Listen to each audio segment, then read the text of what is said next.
What's going on, world? This is Andy Kangas for my Substack, and I just want to do a video post so you can see me and hear me in glorious 2D. And I wanted to comment on the schism that is in the conservative movement in America. And the schism, or the divide, is between these two parties. You know, the conservative civil war movement that's going on. And it's all around Israel and the support of Israel.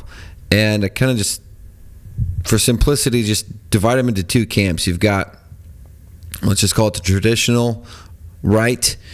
And that's like, you know, Ben Shapiro and the Daily Wire, right? Like Andrew Klavan and like Dave Rubin, Bill Ackman, though he's not really a conservative, but he's a Jew, so he supports Israel. You know, there's politicians like Ted Cruz and Lindsey Graham, like full throat, let's go Israel. And then on the alt-right, so people who are, you know, have the conservative framework and, you know, philosophies regarding American politics, but they differ wildly around Israel specifically.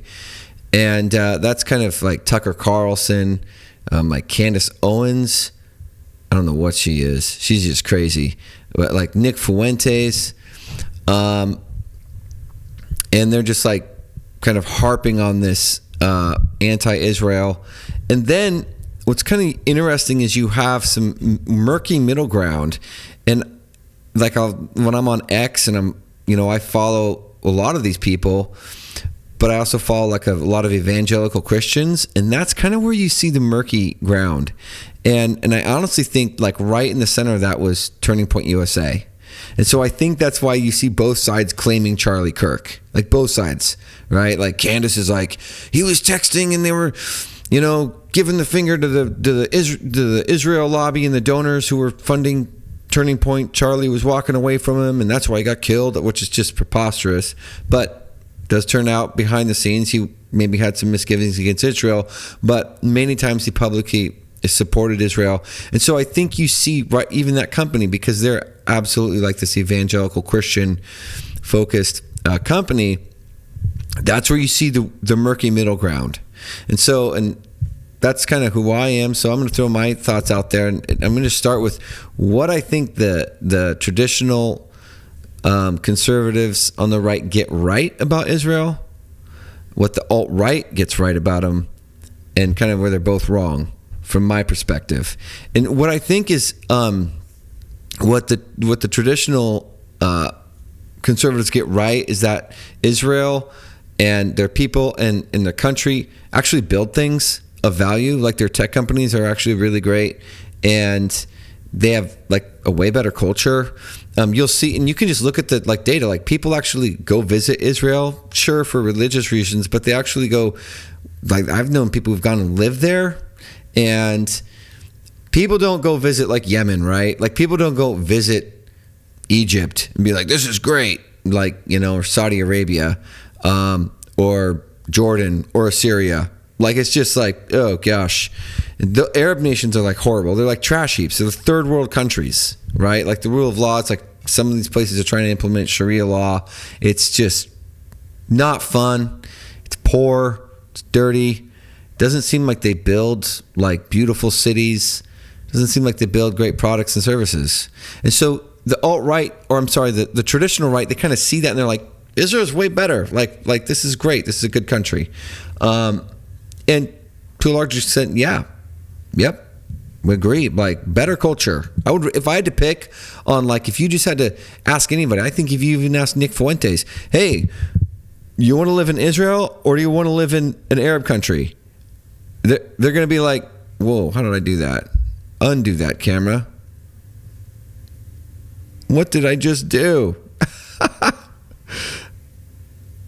Let's fix that. Holy cow.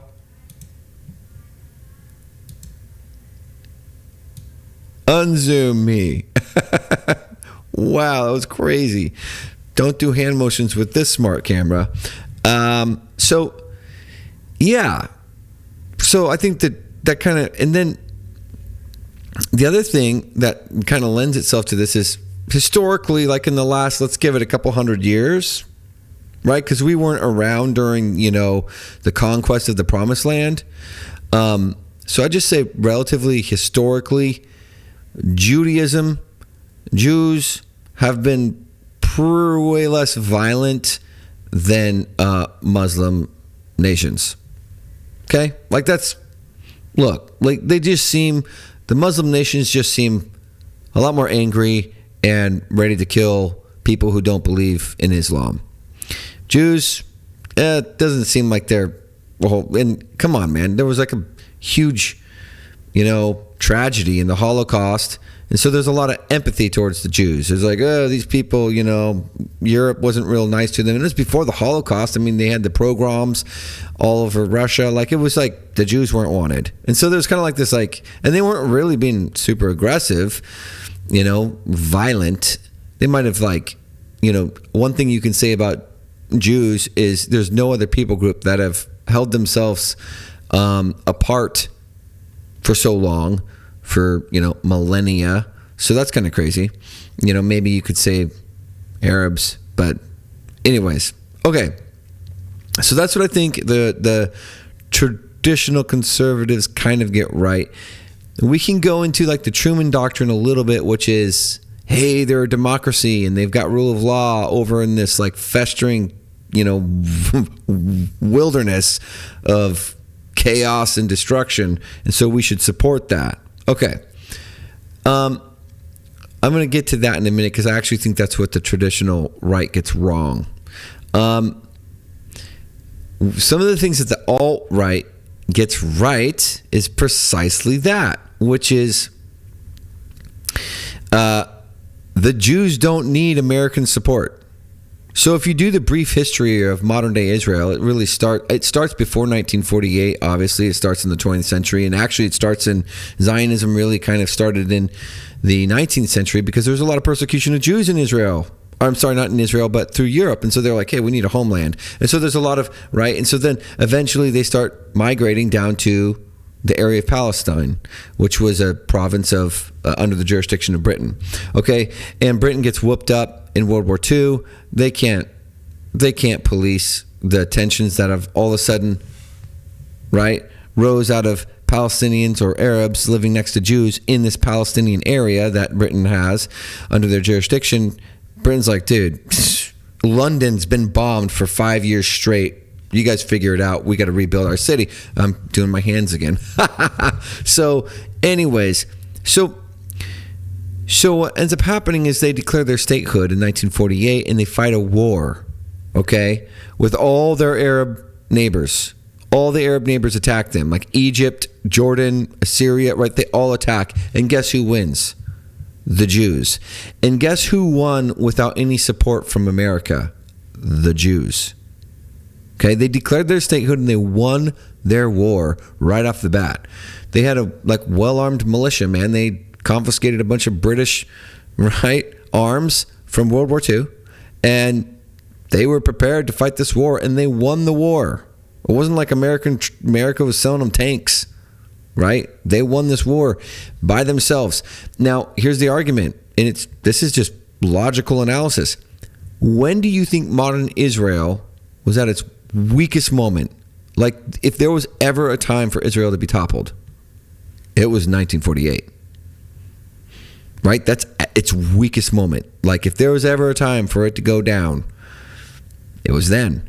And they defended themselves without any Western country support.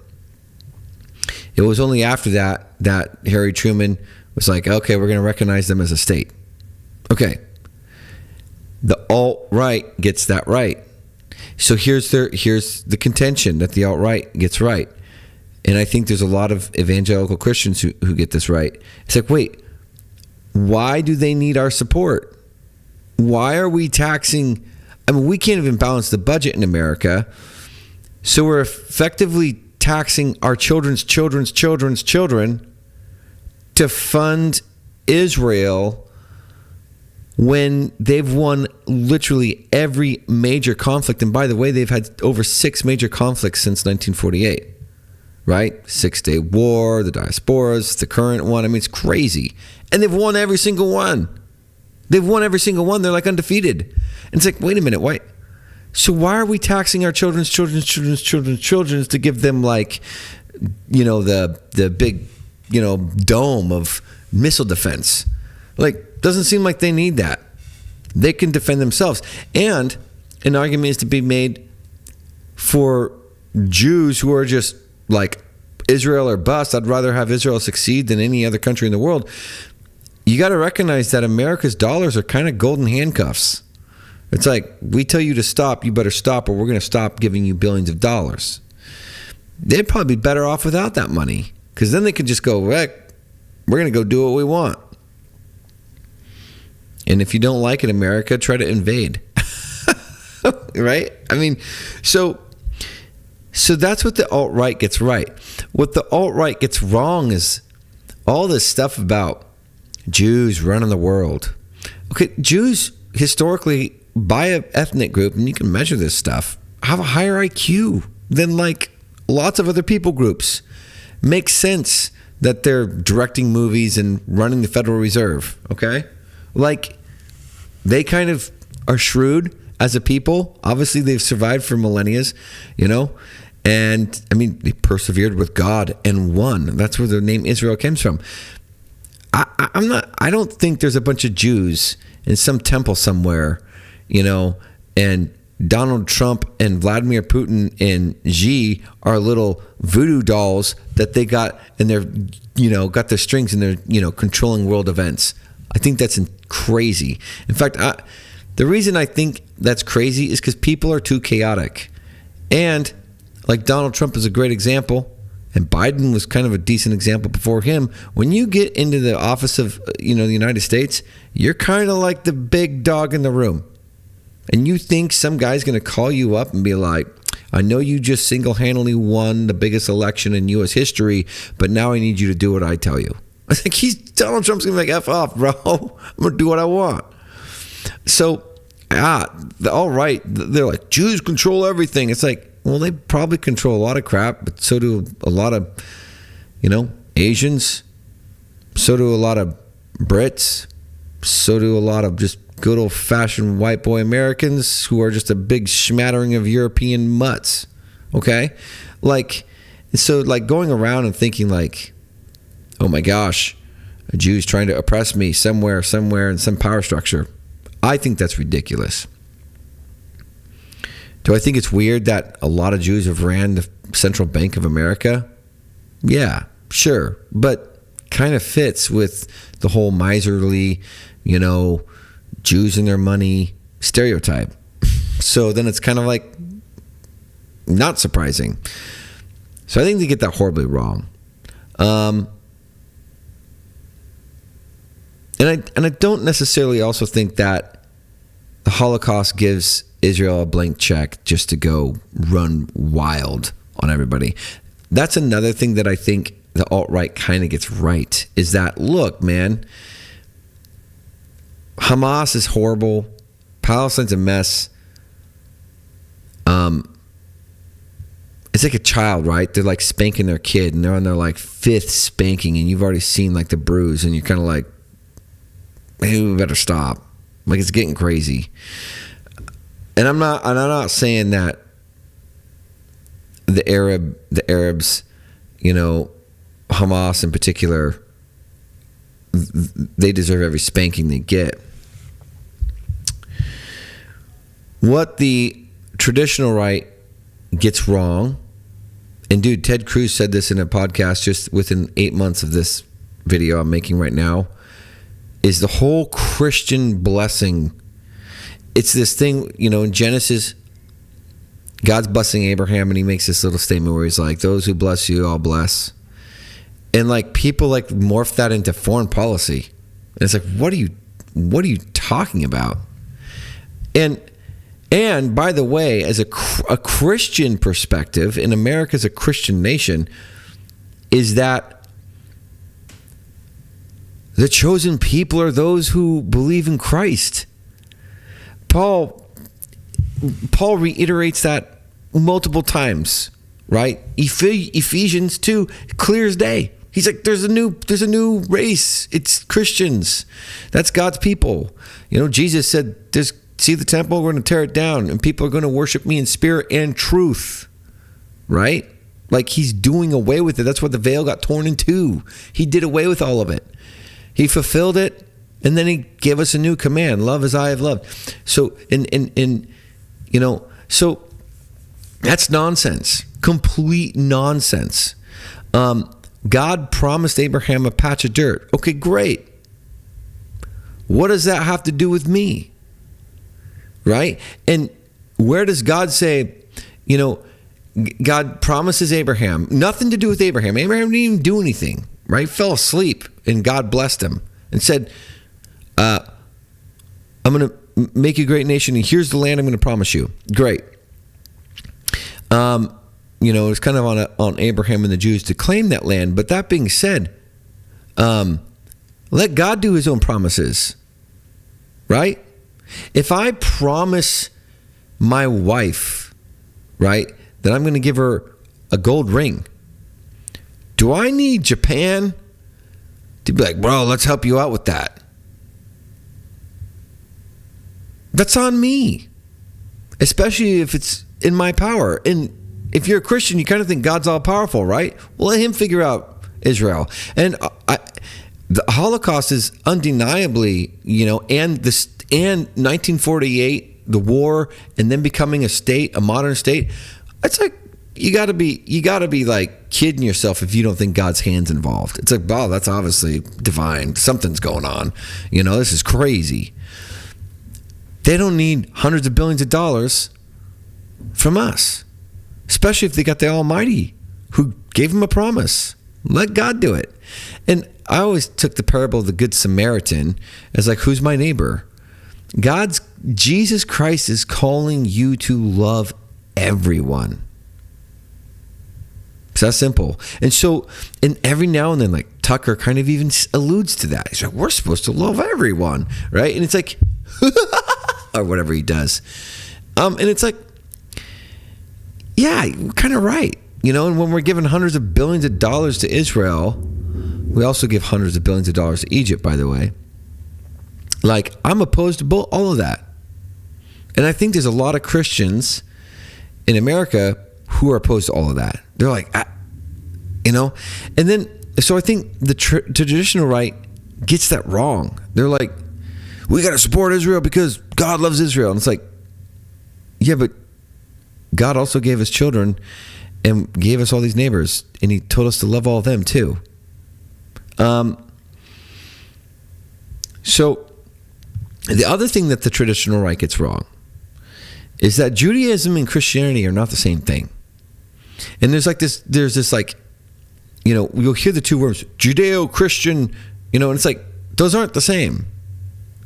Like, if you're going to like say, well, they all ascribe to the first 5 books of the Bible. Okay, great. You know what's common between Islam, Judaism, and Christianity?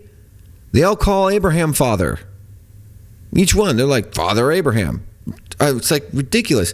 They all have monotheism. They all believe in one God, okay? One creator God.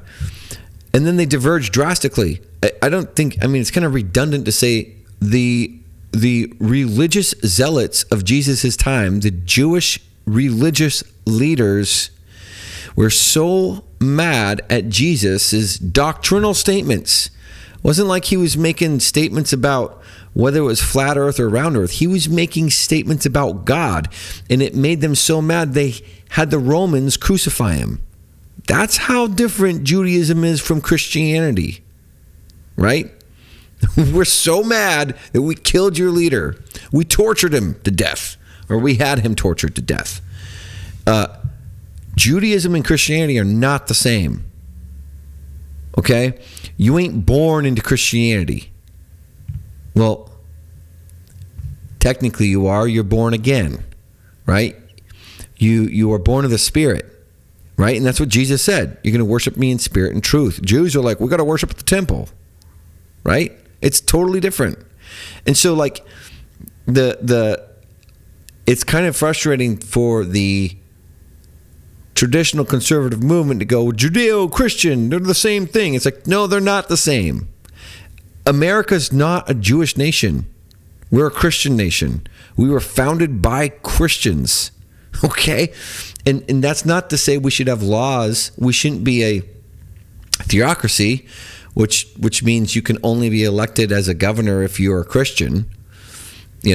But we are founded on Christian principles. Everyone's created in the image of God, right? With unalienable rights. That's all a Christian worldview understanding. That's not present in Judaism. As much as all the Jews want to wash that away, you go back to Moses, who got the law from God, and you see a big difference. Now, I'm not saying they weren't amiable to the aliens and to the people born outside. They were, and they had laws around that, like to treat the alien hospitable. But they were an alien. That's the whole point. They're an alien. They are other than. Christian, there is no other than. You confess with your mouth and believe in your heart that Jesus is Lord. You're a Christian. You have all the access to God that I have. Bada bing, bada boom. Okay? There ain't no Levitical priesthood, right? I mean, there's huge separations in Judaism. There's lots of different classes, so to speak. Judaism and Christianity are not the same thing. And yeah, I've met really nice Jews. I've got great friends who are Jews. I've met really great Muslims. Okay? That doesn't mean they're the same belief. That doesn't even mean they're close. They happen to be nice people. Okay, great. Okay, but there's huge, massive fundamental differences between Jews, Christians, and Muslims. There's some similarities too. I already highlighted them. But I think the traditional right gets that wrong, right? And that's where you get these sayings from the alt-right. It's like, Christ is king. And they're just like hammering that down on the Jews, because they're trying to say, like, Christianity superior, or I don't know what they're trying to say. Christ is obviously King of kings, Lord of lords. That's what Christians believe. But I think the alt-right gets it wrong when they use it militantly. Christ was not militant. Now, he's going to be someday. He's going to come back. But he walked around. He got crucified. And the Christian theological belief is that he allowed that to happen. Right? Satan, when he tempted Christ out in the desert, right, said you could just call angels down right now. So Satan believed that Jesus was meek, right? He had all the power in the world and was choosing not to use it. That's what meekness means. And so even Satan recognized, well, Christ is allowing this to happen. All right? So he wasn't militant. He wasn't running around going, I'm king, bow down, sucker. And so whenever I see somebody on the alt-right kind of use Christ as king as like this put down, it's like, that's not very Christian. Just saying. If you're like trying to glorify Jesus, sweet. I would say there's maybe better ways at this point, because that phrase has kind of been co-opted as a put down to Jews, honestly. And you can sit there as a Christian and be like, well, whatever, they can deal with it. Screw them. It's like, oh, okay. Screw them. So I think the alt-right kind of gets that wrong. But what they get right is that America is a Christian nation. It's not a Jewish nation. It's not an Arab nation. By the way, that's where Tucker, if he's a spokesman for the alt-right, is off his rockers. We would do well to hark back to Christianity in our nation, not Islam, not Judaism. We would do well to encourage all of them to assimilate to Christianity.